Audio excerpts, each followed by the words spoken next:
यांना वाटावं की सरकार श्रूड नाही, सरकार पुन्हा एकदा सायंटिफिकली म्हणजे वैद्यकीय दृष्ट्या आणि अभ्यास समितीद्वारे सरकारला 3 भाषा आणाव्याच लागतील। त्याचं कारण आहे नॅशनल एज्युकेशन पॉलिसी 2020 ही महाराष्ट्रानं उद्धव ठाकरेच्या काळात लागू केलेली आहे। महाराष्ट्रानं उद्धव ठाकरेच्या काळात लागू केलेली आहे।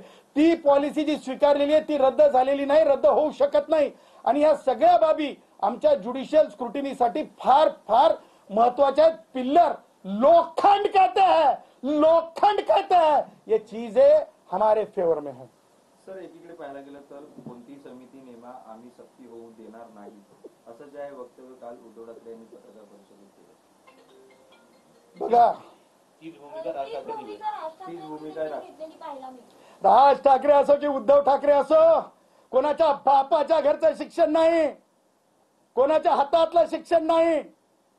आणि सामान्य कष्टकऱ्याच्या लेकरांवर जेव्हा आपण त्यांच्या हरताळ फसायलो शिक्षणाच्या, स्वतःचे लेकर किती भाषा शिकले, कोणत्या शाळेत शिकले ते जाहीर करावं आणि नंतर दुसऱ्याच्या लेकरांवर शैक्षणिक नुकसानासाठी कुऱ्हाड घेऊन बाहेर येऊ, कुऱ्हाड घेऊन बाहेर येऊ। तुम्ही कुऱ्हाड घेऊन निघालात लेकरांचं नुकसान करण्यासाठी, हे कोणताच महाराष्ट्रातला सामान्य माणूस सहन करणार नाही।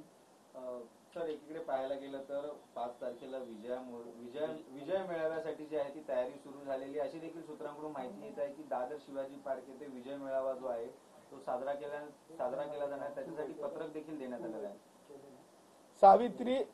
माता सावित्रीबाई फुले,